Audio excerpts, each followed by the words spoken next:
നമ്മളിൽ പലരും ആത്മീയമായ അറിവിനായി കിഴക്കോട്ടാണ് നോക്കാറ് അല്ലേ? യോഗ, ധ്യാനം, അങ്ങനെ. പക്ഷെ ഒന്ന് ചിന്തിച്ചു നോക്കൂ, നമ്മുടെ തൊട്ടടുത്ത് പാശ്ചാത്യ ലോകത്തെ തന്നെ അത്ര തന്നെ ശക്തമായ ഒരു പാരമ്പര്യം ഒളിഞ്ഞിരിപ്പുണ്ടെങ്കിലോ? ഇന്ന് നമ്മൾ അതിലേക്കാണ് കടക്കാൻ പോകുന്നത്. പാശ്ചാത്യ നിഗൂഢശാസ്ത്രത്തെക്കുറിച്ച് പറയുമ്പോൾ ഒഴിച്ചുകൂടാനാവാത്തൊരു പേരാണ് ഡിയോൺ ഫോർച്യൂണിന്റേത്. അവരോടൊരു പ്രധാനപ്പെട്ട ആശയമുണ്ട്, പാശ്ചാത്യ യോഗ എന്ന് പറയും. ഇത് വെറുതെ കിഴക്കൻ പാരമ്പര്യങ്ങളെ അനുകരിക്കുന്ന ഒന്നല്ല, മറിച്ച് പാശ്ചാത്യരുടെ ജീവിതരീതിക്കും ചിന്താഗതിക്കും വേണ്ടി പ്രത്യേകം രൂപകൽപ്പന ചെയ്ത വളരെ ആഴമേറിയൊരു സമ്പ്രദായമാണ്. ഡിയോൺ ഫോർച്യൂണിന്റെ ഈ വാക്കുകൾ ശരിക്കും ആഴത്തിൽ ചിന്തിക്കേണ്ട ഒന്നാണ്. അതായത്, ആത്മീയ വികാസത്തിന് ഓരോ സംസ്കാരത്തിനും അതിൻ്റേതായ വഴികളുണ്ട്. പാശ്ചാത്യ പാരമ്പര്യത്തിനും അതിൻ്റേതായ ശക്തമായ രീതികളുണ്ട്. നമ്മൾ അത് പലപ്പോഴും കാണുന്നില്ല എന്ന് മാത്രം. ഇവിടെയാണ് പ്രധാന വ്യത്യാസം വരുന്നത്. കിഴക്കൻ സമ്പ്രദായങ്ങളിൽ പലതും നമ്മളോട് പറയുന്നത് ജീവിതത്തിൽ നിന്ന് മാറി നിൽക്കാനോ ഭൗതികതയിൽ നിന്ന് ഒളിച്ചോടാനോ ഒക്കെയാണ്, ഒരു സന്യാസിയുടെ പാത പോലെ. എന്നാൽ പാശ്ചാത്യ നിഗൂഢശാസ്ത്രത്തിന്റെ വഴി നേരെ തിരിച്ചാണ്. അത് ജീവിതത്തെ പൂർണ്ണമായി ഉൾക്കൊള്ളാനും അതിനെ മനസ്സിലാക്കി നിയന്ത്രിക്കാനും ആത്മാവിനെ ഭൗതികതയിലേക്ക് കൊണ്ടുവരാനുമാണ് പഠിപ്പിക്കുന്നത്. ഒരു പൗരന്റെ പാത. അപ്പോ നമ്മളീ പറയുന്ന പാശ്ചാത്യ യോഗയുടെ അടിത്തറ എന്താണെന്നല്ലേ? അതാണ് ഖബാല എന്നറിയപ്പെടുന്ന അതിപുരാതനമായ ഒരു ജ്ഞാനശാഖ. ഇനി നമുക്ക് ഖബാലയുടെ ഹൃദയത്തിലേക്ക് കടക്കാം. അതൊരു ചിഹ്നമാണ്, ജീവന്റെ വൃക്ഷം എന്ന് പറയും.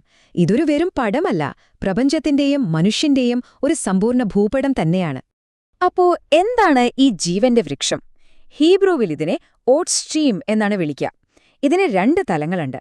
ഒന്ന്, ഇത് ഈ പ്രപഞ്ചം മുഴുവൻ, അതായത് മാക്രോകോസത്തിനെ പ്രതിനിധീകരിക്കുന്നു. അതേസമയം തന്നെ ഇത് നമ്മളെ ഓരോരുത്തരെയും, നമ്മുടെ ഉള്ളിനെ, അതായത് മൈക്രോകോസത്തിനെയും പ്രതിനിധീകരിക്കുന്നു. പ്രപഞ്ചവും മനുഷ്യനും തമ്മിലുള്ള ഒരു കണ്ണാടി പോലെ. ഈ വൃക്ഷത്തിന്റെ ഘടന വളരെ ലളിതമാണ്. ഇതിൽ 10 ഗോളങ്ങളുണ്ട്. ഇവയെ സഫിറോത്ത് എന്ന് വിളിക്കുന്നു. ഇവ ഓരോന്നും ദൈവികമായ ഊർജത്തിന്റെ ഓരോ ഭാവങ്ങളെയാണ് കാണിക്കുന്നത്. പിന്നെ ഈ ഗോളങ്ങളെ തമ്മിൽ ബന്ധിപ്പിക്കുന്ന 22 പാതകളുണ്ട്.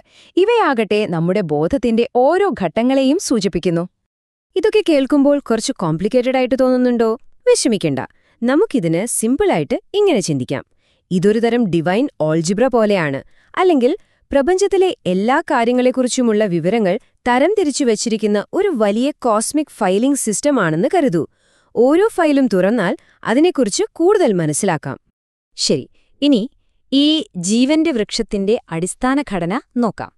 ഈ 10 ഗോളങ്ങളെയും 3 തൂണുകളായിട്ടാണ് ക്രമീകരിച്ചിരിക്കുന്നത്. പ്രപഞ്ചത്തിന്റെ ഘടന തന്നെ ഈ 3 തൂണുകളെ അടിസ്ഥാനമാക്കിയാണ് നിലനിൽക്കുന്നത് എന്ന് പറയാം. ആദ്യത്തേത് ഇടതുവശത്തുള്ള തൂണാണ്, കാഠിന്യത്തിന്റെ തൂൺ. ഇത് രൂപത്തെയും ഘടനയെയുമാണ് പ്രതിനിധീകരിക്കുന്നത്. എല്ലാത്തിനും ഒരു അതിരും രൂപവും നൽകുന്ന സ്ത്രീതത്വം. രണ്ടാമത്തേത് വലതുവശമുള്ള തൂൺ, കാരുണ്യത്തിന്റെ തൂൺ. ഇത് ഊർജത്തെയും വികാസത്തെയുമാണ് പ്രതിനിധീകരിക്കുന്നത്. എപ്പോഴും മുന്നോട്ടു കുതിക്കുന്ന, വികസിക്കുന്ന പുരുഷതത്വം. മൂന്നാമത്തേത് ഈ രണ്ടിനും നടുവിലൂടെ പോകുന്ന മധ്യത്തിലെ തൂൺ. രൂപവും ശക്തിയും തമ്മിലുള്ള ഒരു പെർഫെക്റ്റ് ബാലൻസാണിത്. ഇതാണ് ബോധത്തിന്റെ പാത, സന്തുലിതാവസ്ഥയുടെ തൂൺ. ഇനി നമുക്ക് ഒരു യാത്ര പോകാം. ഈ ജീവന്റെ വൃക്ഷത്തിലൂടെ ഊർജം എങ്ങനെയാണ് ഏറ്റവും മുകളിൽ നിന്ന് താഴേക്ക് പ്രവഹിച്ച് നമ്മൾ കാണുന്ന ഈ ഭൗതിക ലോകം ഉണ്ടാകുന്നതെന്ന് നോക്കാം.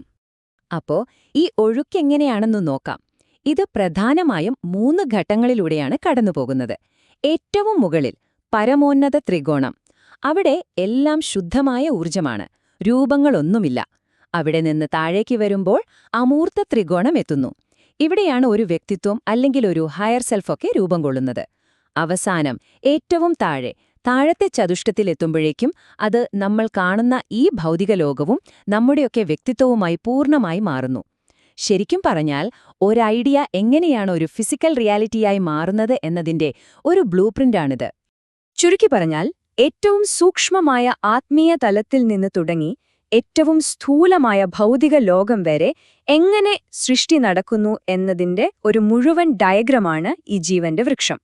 ഒരു കാര്യം നമ്മൾ ഓർക്കണം, ഖബാല എന്നത് പണ്ടെങ്ങോ എഴുതിവെച്ച പൊടിപിടിച്ചൊരു പുസ്തകമല്ല. ഇത് ജീവനുള്ള, വളരുന്ന ഒരു സിസ്റ്റമാണ്. സ്വയം മനസ്സിലാക്കാനും വളരാനും ഇന്നും ഉപയോഗിക്കാൻ കഴിയുന്ന ഒരു ശക്തമായ ഉപകരണം. ഈ ഉദ്ധരണി അത് വളരെ വ്യക്തമായി പറയുന്നുണ്ട്, ഈ പുരാതന ജ്ഞാനം പുതിയ കാലഘട്ടത്തിനനുസരിച്ച് മാറിക്കൊണ്ടിരിക്കണം. ഇന്നത്തെ ലോകത്തിനും ഇന്നത്തെ മനുഷ്യനും മനസ്സിലാവുന്ന രീതിയിൽ അതിനെ പുനർവ്യാഖ്യാനിക്കേണ്ടത് അത്യാവശ്യമാണ്. അപ്പോ ജീവന്റെ വൃക്ഷം എന്നത് വെറുതെ മനപ്പാടമാക്കാനുള്ളൊരു തിയറിയല്ല, മറിച്ച് അത് നമ്മളെ തന്നെ മനസ്സിലാക്കാനും ഈ പ്രപഞ്ചത്തിൽ നമ്മുടെ സ്ഥാനം എന്താണെന്ന് തിരിച്ചറിയാനും സഹായിക്കുന്നൊരു പ്രാക്ടിക്കൽ ടൂളാണ്. ഒന്ന് ആലോചിച്ചു നോക്കൂ, പ്രപഞ്ചത്തിന്റെ മുഴുവൻ രഹസ്യങ്ങളും അടങ്ങിയ ഈ ഭൂപടം അത് നിങ്ങളുടെ ഉള്ളിലേക്ക് തിരിച്ചു പിടിച്ചാൽ എന്തായിരിക്കും സംഭവിക്കുക?